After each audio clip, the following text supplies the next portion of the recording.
Hello everyone, welcome to John Higgins Film Review. Like and subscribe to the channel, and please do help me grow the channel so I can interview great talent.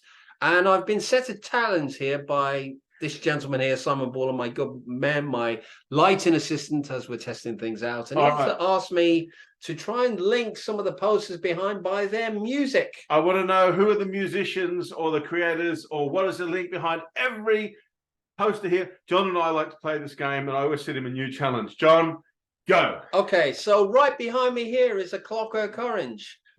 Interesting fact is that Kubrick started quite a trend in 1968 with 2001 A Space Odyssey. One thing is one of the most famous things is Alex North, who composed the music for his 1960 film Spartacus, actually wrote about 40 minutes of music. But then what happened was Kubrick didn't like it, and he decided to go for classic tracks like Johann Strauss's Also sprach Zarathustra, which became one of the most famous opening themes of all time. But it started quite a trend whereby people used related music rather than original music.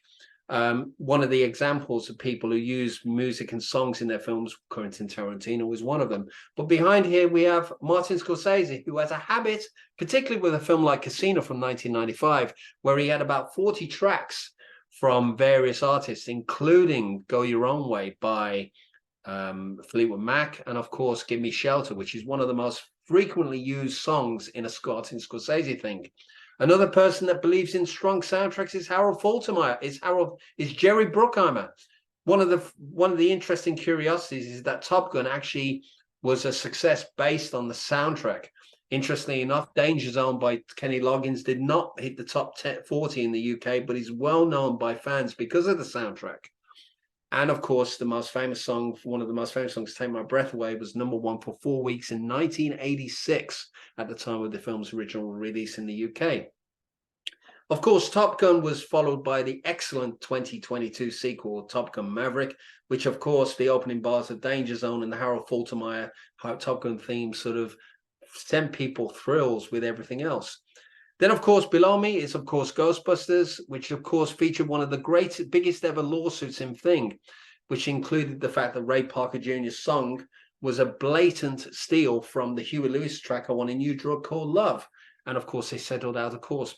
Of course, one of the other things as well is that one of the most famous successes of all time was Back to the Future. Now, somewhere on the wall, we have the Back to the Future poster. It's behind the Playmobil. It's behind the Playmobil right here. If I just lift it up, there you go. They've got Back to the Future. This, of course, was a track that sort of is personified by Huey Lewis, of course, Back in Time, which was the climactic song. And, of course, another famous one is Quentin Tarantino, of course. It's very impossible to know. It's, with the likes of Jackie Brown and Pulp Fiction, of course, Stuck in the Middle with You sort of elevated Jerry Rafferty's status through Stealers Will. Of course, Jerry Rafferty was one of the most successful artists of the 1970s, and Baker Street featured on the soundtrack of Good Will Hunting, directed by Gus Van Sant, which is seen over the backdrop as Matt Damon's character, Will Hunting, sort of batters the hell out of somebody in a playground. This is the James Bond Aston Martin Playmobil, which I won at the London Action Festival. And of course, James Bond is of course, we'll wait and see what the next one's going to be after Daniel Craig's retirement. Of course, but did you know that actually there's a connection between James Bond and the Karate Kid? The Karate Kid and Rocky behind me. The common denominator is Bill Conti. Bill Conti won the Academy Award for The Right Stuff, but he also composed the music for the 1981 James Bond film, For Your Eyes Only. Of course, wrote the music for the title song, which was performed by Sheena Easton. Another person to recognize is Basil Poledouris, and he did the music for Conan the Barbarian, the John Milius film.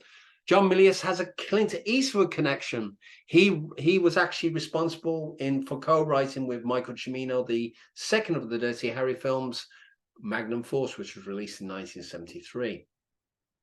Of course, looking down here, for example, we've got a few other ones here. We've got Charles Bernstein, who did the music for Elm Street, and of course Harry Manfredini, who did the music for Friday the 13th.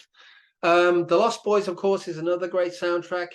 In 1987, Roger Daltrey's cover version of Rod Stewart's Don't Let the Sun Go Down on Me was a release as part of the soundtrack. I think it hit the top 10 about 2 or 3 years after it. And there's a whole variety of songs here anyway. Just going on to other things as well. John Williams, for example, did E.T. and of course he did the music for Jurassic Park, which of course Jurassic Park Fallen World there. So generally, there's a whole variety of things here. Just one last bit of trivia for you. Rocky and Guardians of the Galaxy, Sylvester Stallone is linked to both. Titanic was written by James Cameron, and he did the music for the likes of 48 Hours, which was produced by Joel Silver. So there's a whole host of links here in this film, and it's well worth doing it. So on that note, I think I've challenged that anyway, and we'll see what happens. Ladies and gentlemen, if that wasn't a masterclass, nothing is. Like and subscribe to John. Put some comments in the below and ask him what is the next movie link challenge you want to see. Yes, yes, yes. You win, you win, you win. I win, I win. Who's the daddy? Who's the daddy? We've